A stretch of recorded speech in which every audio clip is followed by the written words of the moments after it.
कहने को तो मध्य प्रदेश के मुखिया शिवराज सिंह को यहाँ की लाडलियों के मामा का तमगा हासिल है, लेकिन उनके राज में प्रदेश की लाडलियां कितनी सुरक्षित हैं, इससे जुड़ा हुआ एक सनसनीखेज पहलू सामने आया केंद्रीय गृह मंत्रालय की रिपोर्ट में, जिसमें यह खुलासा हुआ कि पॉक्सो क्राइम के मामले देश में दूसरे नंबर पर मध्य प्रदेश में दर्ज हुए हैं। इस आंकड़े से भी अधिक गंभीर वो तथ्य हैं जिसमें 18 वर्ष से कम उम्र की बच्चियों के शारीरिक शोषण के मामलों ने एक साल में कई गुना की बढ़ोतरी दर्ज कराई है।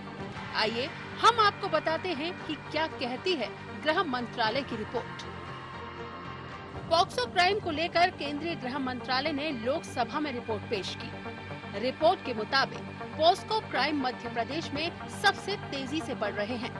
हालांकि संबंधित अपराधों की श्रेणी में मध्य प्रदेश उत्तर प्रदेश के बाद देश में दूसरे स्थान पर है, लेकिन पिछले साल की अपेक्षा उत्तर प्रदेश में जहां यह अपराध घटे तो मध्य प्रदेश में बढ़े। साल 2014 में पॉक्सो क्राइम के 141 मामले 2015 में बढ़कर 1869 हो गए। इससे अंदाजा लगाया जा सकता है कि मध्य प्रदेश में बच्चियां कितनी असुरक्षित हैं। आंकड़े चीख चीख कर उन पहलुओं को सामने रखने का काम कर रहे हैं जिनके बारे में कोई चर्चा करना तक उचित नहीं समझता। हालांकि जब यह मसला सामने आया तो इस पर बहस भी हुई और समाज सेवियों के साथ मनोवैज्ञानिक भी अपने अपने तथ्य रखते नजर आए। साथ ही कानून के रखवालों ने भी इन अपराधों को कम करने की प्रतिबद्धता जताई।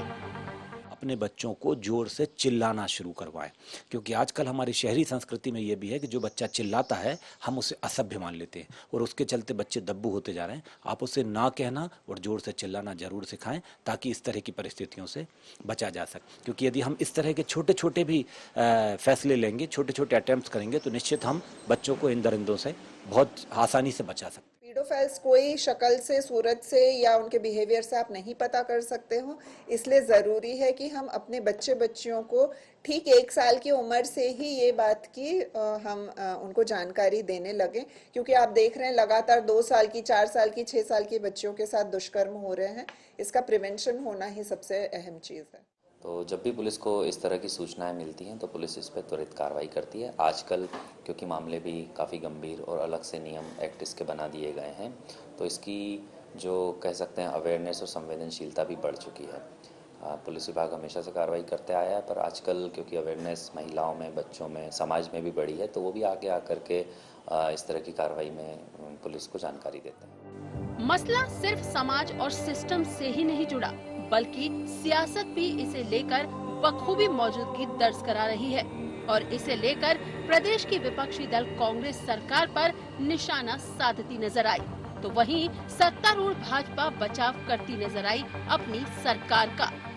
जिस ढंग से मासूम बच्चों को अधेड़ उम्र के लोगों द्वारा हैवानियत का शिकार बनाया जा रहा है, वे विधिवत रूप से दंडित नहीं हो पा रहे हैं। जब सरकार हर मामले में कानून को सख्त बनाने के लिए या अपनी राजनीतिक सुख सुविधाओं की दृष्टि से कानून में विधानसभा और लोकसभा में संशोधन कर सकती है, तो ऐसी हैवानियत को लेकर लोकतंत्र के कथित प्रहरी चुप क्यों हैं? जो एनसीआरबी के आंकड़े हैं उनको लेकर विपक्ष जो आरोप लगाता है, मैं कई बार कहता हूं कि महिलाओं के प्रति जो अपराध घटते हैं उनकी विवेचना वो एनसीआरबी आंकड़ों के मद्देनजर कर लें तो उनको ध्यान में आएगा कि लगभग 95% ऐसी घटनाएं उनके करीबी, पड़ोसी, रिश्तेदार, नाते संबंधी लोग करते हैं। तो निश्चित रूप से मैंने कहा कि अगर पहले ही ये ध्यान में आता है, पकड़ में आता है, जागृति का विषय है, चेतना का विषय है, ये घटनाएं केवल पुलिस कोई हर घर घर में मौजूद नहीं रहने वाली है, न संभव है। यूं तो कानून व्यवस्था को लेकर मध्य प्रदेश सरकार अक्सर विरोधियों के निशाने पर रहती है, लेकिन मासूम बच्चियों पर बढ़ते लैंगिक अपराध के मामले महज सियासत ही नहीं बल्कि समाज के एक डरावने चेहरे को सबके सामने लाकर रख रहा है। ऐसे में अब देखना यह होगा कि केंद्रीय गृह मंत्रालय की रिपोर्ट के बाद प्रदेश की शिवराज सरकार इस संबंध में कौन सा प्रभावी कदम उठाती है। IND 24 के लिए ब्यूरो रिपोर्ट।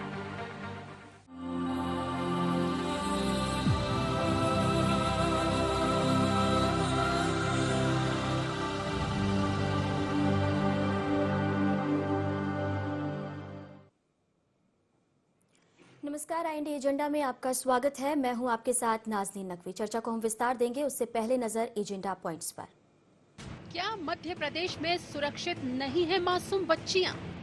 यदि नहीं तो गृह मंत्रालय की रिपोर्ट के क्या मायने? आखिर क्या है पॉक्सो क्राइम के लगातार बढ़ने की वजह? क्या इस मुद्दे से शिवराज सरकार का सियासी नुकसान होगा?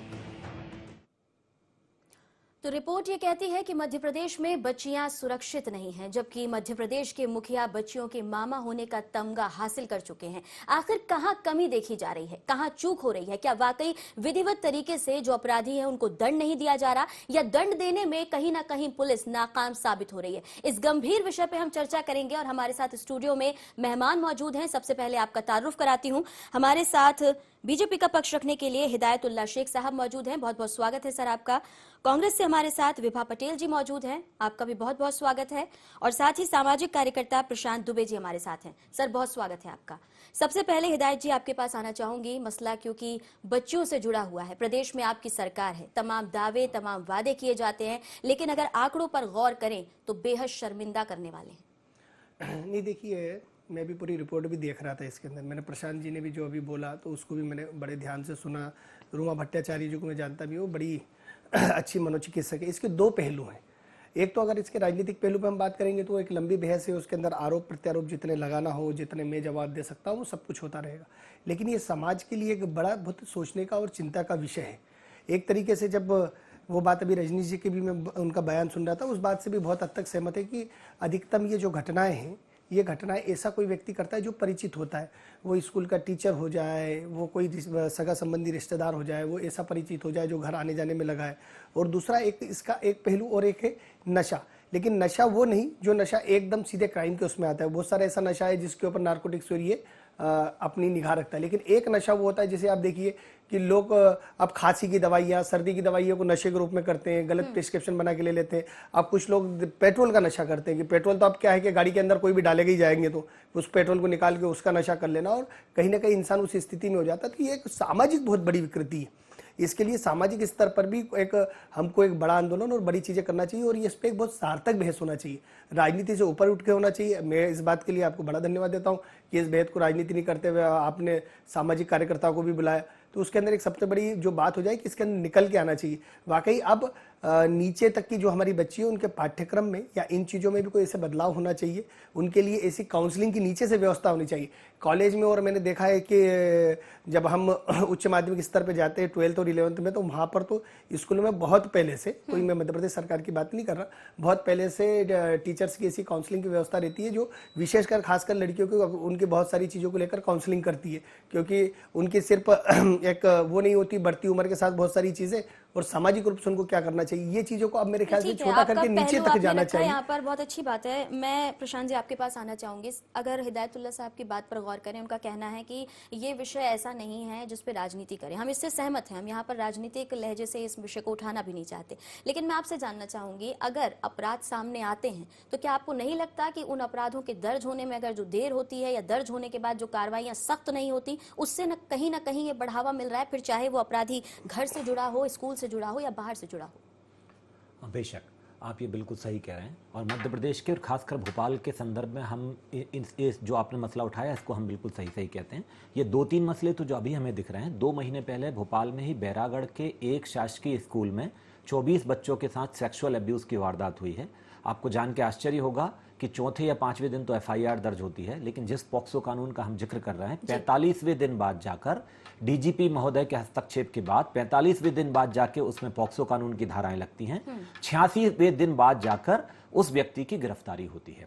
तो यदि शेख साहब ये कह रहे हैं, हम सहमत हैं कि इसमें सामाजिक रूप से भी लोगों की भूमिका बनती, समाज की भूमिका है, लेकिन कहीं ना कहीं प्रशासन की भूमिका भी है कि जो प्रकरण सामने आते हैं उन प्रकरणों को अमली जामा तो पहनाया जाए। और चौधरी साहब कहते हैं कि पुलिस बिल्कुल कानून एकदम से जाके ये दर्ज करती है, तो माफ करिए, हम इससे इत्तेफाक नहीं रखते, क्योंकि हमारे सामने कुछ इस तरह के अनुभव भी हैं। दूसरी बात, पॉक्सो कानून कहता है कि जैसे ही यदि कोई प्रकरण आता है थाने में तो पहले ही प्रकरण दर्ज किया जाना चाहिए, बजाय इसके कि हम आरोपी से या इसमें साक्ष्य की बात करें, क्योंकि ये बच्चों के शील हनन का मामला है।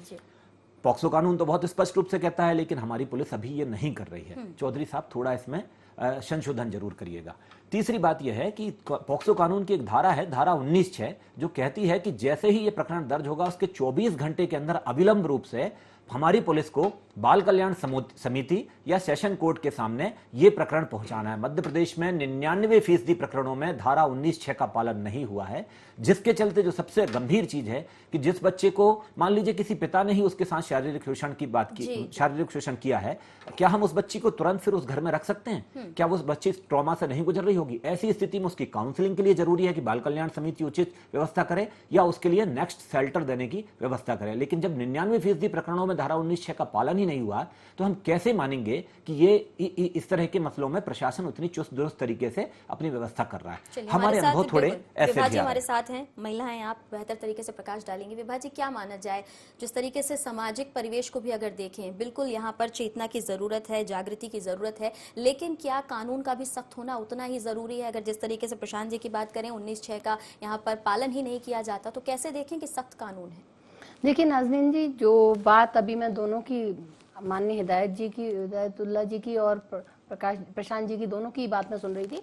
ये जो आज जिस तरह से हम यहाँ चर्चा कर रहे हैं, इसको ना हम ये, चूंकि कांग्रेस एक राजनीतिक दल है, हमारी कोई भी बात कहना कहीं ना कहीं उसे राजनीति करना कहा जाता है। और खासतौर पे भारतीय जनता पार्टी के ओर से जब भी कांग्रेस ने इस बात को उठाया है तो हमेशा उनका ये कहना होता है कि कांग्रेस राजनीति कर रही है। लेकिन क्या विडंबना नहीं है कि अगर हमारे प्रदेश के मुखिया मामा बनने का दम भरते हैं और आज भोपाल उनकी नाक के नीचे, आपने देखा अभी कल ही ये घटना एक मासूम बच्ची के साथ सामने आई, उसके पहले एक और घटना आई, और जो बैरागढ़ की घटना का जिक्र किया वो सब घटनाएं हमारे भोपाल में ही हुई।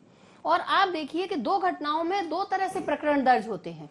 एक में उसको फेलिसिटेट किया जाता है, जो अपराधी है उसके खिलाफ जिस तरह से प्रकरण दर्ज होना चाहिए वो नहीं होता, उसको सुविधाएं दी जाती हैं, और दूसरी ओर उसी तरह के अपराधी के साथ भिन्न बर्ताव होता है। तो यदि अपराधियों के साथ इस तरह का अलग अलग बर्ताव होगा, कोई प्रभावशाली व्यक्ति है उसके साथ अलग बर्ताव होगा, और कोई अगर सामान्य व्यक्ति अपराध कर रहा है उसके साथ अलग होगा, तो कहीं ना कहीं, माफ कीजिएगा, ये सामाजिक बुराई हम इसको नहीं देख सकते, ये सीधे सीधे अपराधियों को संरक्षण देना है। और जब तक असामाजिक तत्वों को कानून का भय नहीं होगा तब तक इस तरह की घटनाएं होंगी। जो आप कह रहे हैं निकटवर्ती जो संबंधी करते हैं, आखिर वो कौन है? अगर आप उनको पलट के देखें तो वे असामाजिक तत्व हैं जिन्होंने इस तरह का कृत्य किया है। और अगर ऐसे असामाजिक तत्वों के खिलाफ प्रकरण ही दर्ज नहीं हो पा रहा तो कैसे आप ये उम्मीद कर सकते हैं कि आगे लोगों को उसका भय होगा? दूसरी बात यह है कि आज भी महिलाएं, हमारा जो जिस तरह से सामाजिक संरचना है उसमें थाने में जाके अपने साथ हुई दुर्व्यवहार के प्रकरण दर्ज कराने में बहुत संकोच महसूस करती हैं। और फिर मासूम बच्चियां, उनकी माओं को तो ये डर होता है कि भविष्य में उनके साथ क्या होगा, उनका भविष्य किस तरह से आगे बढ़ेगा। आप देखिए कि आज भी हमारे प्रदेश के 99% थानों में महिला डेस्क नहीं है, वहां पर कोई महिला अधिकारी नहीं होता जिसके सामने जाकर वो खुले रूप से अपने जो दुर्व्यवहार बच्ची के साथ या बहन के साथ या खुद के साथ हुआ है उसको दर्ज कराने के लिए वो अपना पूरा विवरण बता सके। तो हालात तो ये है कि 33% आरक्षण दिया गया, लेकिन महिला थानों में महिलाओं के लिए टॉयलेट की व्यवस्था नहीं हो सकी, तो वो महिलाएं जो डर और भय में जी रही हैं वो कैसे जाकर अपनी शिकायत दर्ज कराएंगी? हिदायत साहब क्या कुछ कहेंगे? जिस तरीके से विभा जी ने कहा कि वो भी समाज का ही हिस्सा है, और अगर पलट के देखें तो वो असामाजिक तत्व ही है, यानी अगर भय होगा तो अपराधी का जन्म ही नहीं होगा। देखिए, कुछ जगह के थानों की परिस्थिति वश अलग, जो कुछ ऐसे दूरस्थ स्थान पे थाने हैं, लेकिन मुझे जिला मुख्यालय का एक ऐसी जगह पूरे मध्य प्रदेश में जिला मुख्यालय पे बता दो जहाँ पर महिला डेस्क नहीं है। मैं बताती हूँ आपको, मेरे बच्चे सवाल हो जाने दीजिए, पूरा जवाब है ना। मुझे बता दीजिए कि वहाँ पर कोई महिला अधिकारी अगर महिलाओं को सुनने के लिए नहीं है। दूसरी एक सबसे बड़ी बात है जो कानून व्यवस्था की बात, ऐसा नहीं है कि हम आज से 12-13 साल पहले हम सरकार के अंदर आए तो हम अपने साथ अपनी पुलिस लेके आए, है ना। वो पुलिस और ये तंत्र चलता है, और ऐसा नहीं है कि उसके पहले पुलिस बड़े राम राज्य की बात करती थी और जो भी कोई पहुंच जाता था उसके साथ इस किस्म का होता था कि आज किसी के साथ कुछ दुर्व्यवहार या घटना हुई और दूसरे दिन अरे भैया आप शासन में हैं, अब भाजी आप मुझे बोलने दीजिए। 12 साल को रोएंगे। नहीं जी, मैं बोलूं? जी बोलिए। मेरा समय खत्म हो जाता, अब बता दीजिएगा। जी जी। है ना, मुझे व्यर्थ की बहस में नहीं करना, क्योंकि बहुत मैं संवेदनशील मुद्दा मानता हूँ। राजनीतिक बहस में बहुत राजनीतिक बहस कर सकते हैं। अगर ये बात इतनी करी जाती तो फिर ये बात बता दीजिए मध्य प्रदेश के अंदर हमने बेटी बचाओ आंदोलन चलाया, कभी कांग्रेस के दिमाग में क्यों नहीं आया? मध्य प्रदेश के अंदर हमने बेटियों को साइकिल देने की बात करी, कभी कांग्रेस ने ये बात क्यों नहीं करी? मध्य प्रदेश की गरीब बेटियों के अगर विवाह और निकाह की बात मामा शिवराज सिंह जी ने करी, कभी ये कांग्रेस की बात क्यों नहीं करी? यहाँ तो नहीं, नाजनीन जी मेरी बात सुन लीजिए, नहीं मेरी बात सुन लीजिए, अब मेरा पूरा आप नहीं, नाजनीन जी आप मेरी बात नहीं होने दे रही, पूरा बात हो जाने दीजिए। मेरा बहुत आपसे आग्रह है, आपसे बहुत गुजारिश करता हूँ, मेरी बात हाँ उतना ही है। तो ये कभी नहीं, और आप मैं बता रहा हूँ एनसीईआरटी या जिनके आप आंकड़े उठाती है, वो आंकड़े जाते कहाँ से? वो आंकड़े सारी राज्य की सरकारें ही देती हैं। अब यूपी के अंदर क्या होता है? यूपी के अंदर ये हो रहा था, अभी तक समाजवादी पार्टी के गुंडे वही कर रहे थे बलात्कार, अभी तक वही कर रहे थे अपराध, उनके खिलाफ कोई रिपोर्ट लिख रहा था क्या? बिहार के अंदर क्या हो रहा था? वही नीतीश के और कांग्रेस के लोग, हमारे यहाँ हर एक चीज सुनवाई हो रही। और मैं ये भी मानता हूँ जो प्रशांत जी बात बोल रहे थे भोपाल की और यहाँ की ऐसी घटनाओं का समर्थन, एक मिनट नाजनीन जी, हम बिल्कुल भोपाल की और ऐसी जो घटना हुई जहां पर सुनवाई में देरी हुई, ऐसी किसी घटना का समर्थन नहीं किया जा सकता, लेकिन उसके ऊपर उच्च अधिकारी और बाकी सारे लोग हैं और सारे तंत्र अपना काम करते हैं। और अगर कांग्रेस को इसको ये लगता है तो अगर नहीं गंभीर विषय, अगर कांग्रेस व्यापम को लेकर या कांग्रेस गोवा की सरकार को लेकर सुप्रीम कोर्ट जा सकती है तो एक बार आप जाइए, आपको पता चलेगा। प्रशांत जी अपना पक्ष रखिए। नहीं, मैं ये कह रहा हूँ जैसे शेख साहब कह रहे हैं कि यूपी में क्या होता है, तो माफ करिए, यदि प्रकरण होते हैं तभी वो दर्ज होते हैं, है ना? तो यदि हम तो हम कहते हम यूपी में अब मेरा वक्त है सर, मुझे नहीं आप यूपी सरकार के पक्ष की तरफ से नहीं, मैं पक्ष की नहीं बोल रहा हूँ, तरफ से बोल रहा हूँ। आप इस बात को मानते हैं यूपी से ज्यादा क्राइम मध्य प्रदेश में हो रहा है कि पुलिस जैसे पहले काम कर रही थी? बोलने दीजिए सर, मुझे मेरा वक्त है तो मैं एक चीज की और तरफ इशारा करना चाहता हूँ। प्रशांत जी आपसे बहुत उम्मीद करते हैं आप सामाजिक स्तर पे बात करें। मैं बिल्कुल सामाजिक स्तर मैं बिल्कुल कतई राजनीति नहीं कर रहा, मैं इसलिए लौट रहा हूँ। पॉक्सो कानून में एक और जिम्मेदारी है कि हर स्कूल में कंप्लेंट बॉक्स लगना जरूरी है। दूसरा, हर स्कूल पर यह जिम्मेदारी है कि यदि इस तरह का कोई घटना होती है तो उसको तत्काल अनिवार्य रूप से रिपोर्ट करेंगे, यदि नहीं होंगे तो स्कूल संचालक पे कार्रवाई होगी। नंबर तीसरा, यदि ऐसा मामला होता है तो फिर स्कूलों को रिपोर्ट करने के साथ साथ साक्ष्य सुरक्षित रखने हैं। और चौथा कि स्कूलों को साक्ष्य सुरक्षित रखना, रिपोर्ट करने के साथ साथ अनिवार्य रूप से बच्चे की निजता उजागर नहीं होनी चाहिए, जैसा जिसका जिक्र विभा जी कर रही थी।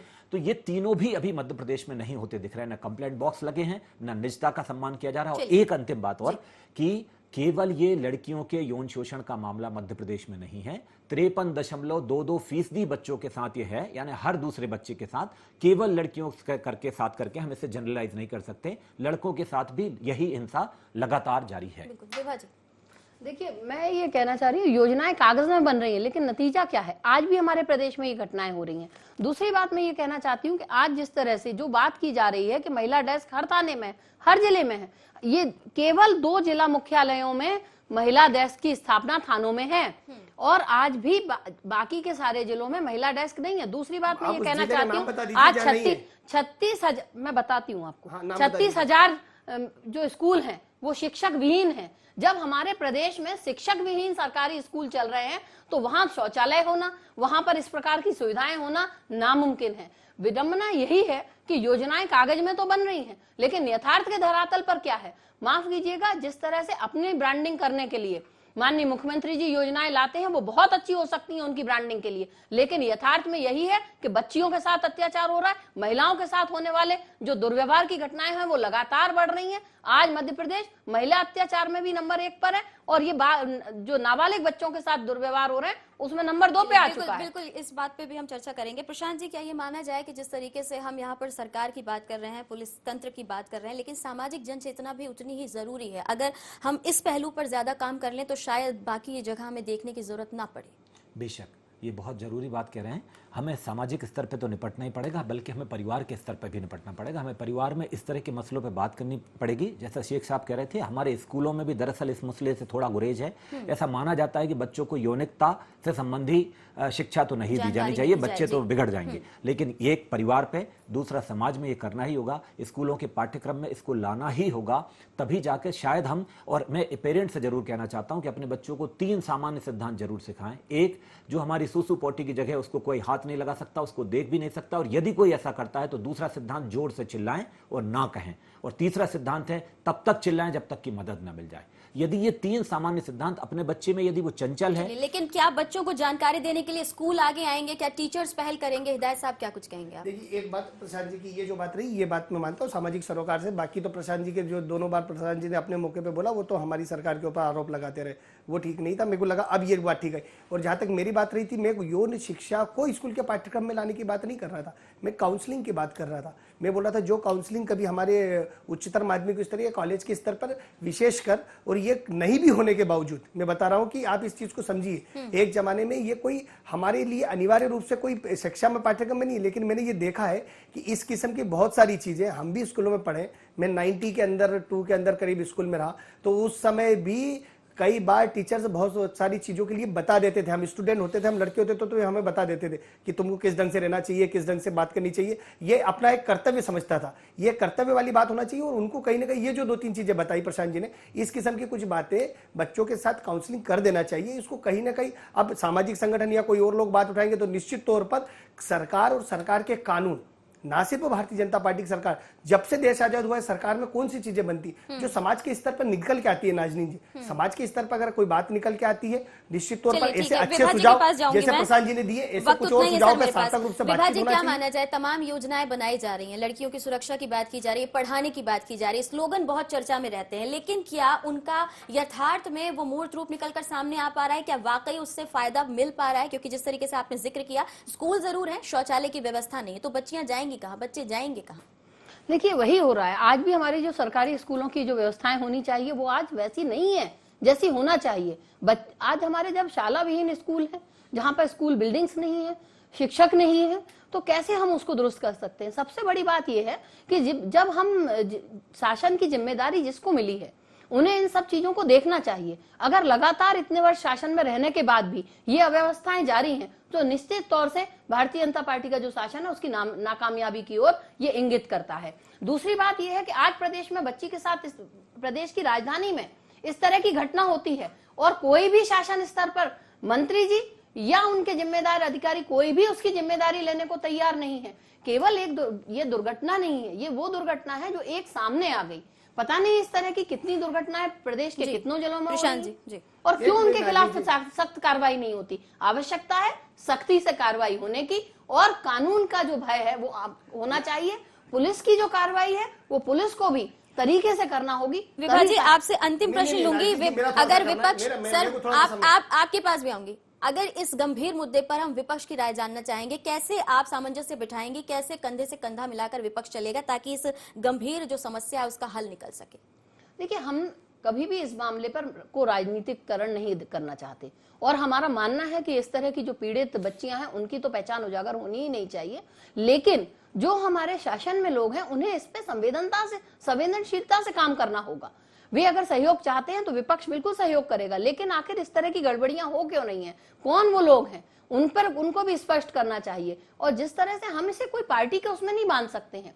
आज अगर ये घटनाएं हो रही हैं, लगातार इनमें कोई कार्रवाई होती नजर नहीं आ रही है, तो ये दर्शाता है कि शासन इन घटनाओं के प्रति गंभीर बिल्कुल नहीं। चलिए, मैं अंतिम हिदायत साहब की राय लेना चाहूंगी। हिदायत साहब, क्या कुछ किया जाएगा? हाँ, बस मेरा यही है, क्योंकि आपने तो मुझे वैसे भी समय, एक तरफ तो आपने सारे आरोप लगवा दिए नाजनीन जी कि कहीं जगह मेलों में थाना डेस्क नहीं है, कांग्रेस वो लिस्ट निकाल के दे दे। इस पे आप एक दिन और बहस कर लीजिए, कहां पर किस जिले में थाना डेस्क नहीं। जो 36,000 स्कूलों के नाम ले रहे हैं, उस 36,000 स्कूलों के आंकड़े, ये झूठ के आंकड़े पेश करना जनता नहीं मान रही है। बिल्कुल नहीं। अब आप मुझे बोलने दीजिए विभा जी, आपका हो गया समय, है ना। ये झूठ के आंकड़ों ने जनता कितना मान रही है, ये मैं बोलता हूं कि आप सिर्फ ये बात मत करिए कि आपकी 10 सालों की सरकार, जब से आजादी के बाद से आपने सरकार चलाई है और हमारे तो सिर्फ ये 13 साल, इस पे आप एक दिन डिबेट रख लीजिए कि आपने महिला उत्थान पे क्या काम करे और हमने 13 साल में महिला उत्थान पे क्या काम करे, तो आपको दूध का दूध और पानी का पानी समझ में आ जाएगा। अंतिम, अगर आप बहुत और मैं ये फिर बोल रहा हूं, इस मुद्दे को राजनीतिक से रूप से सामाजिक रूप से होना चाहिए। सामाजिक कार्यकर्ता, मनोचिकित्सक, राजनीतिक दल, मीडिया,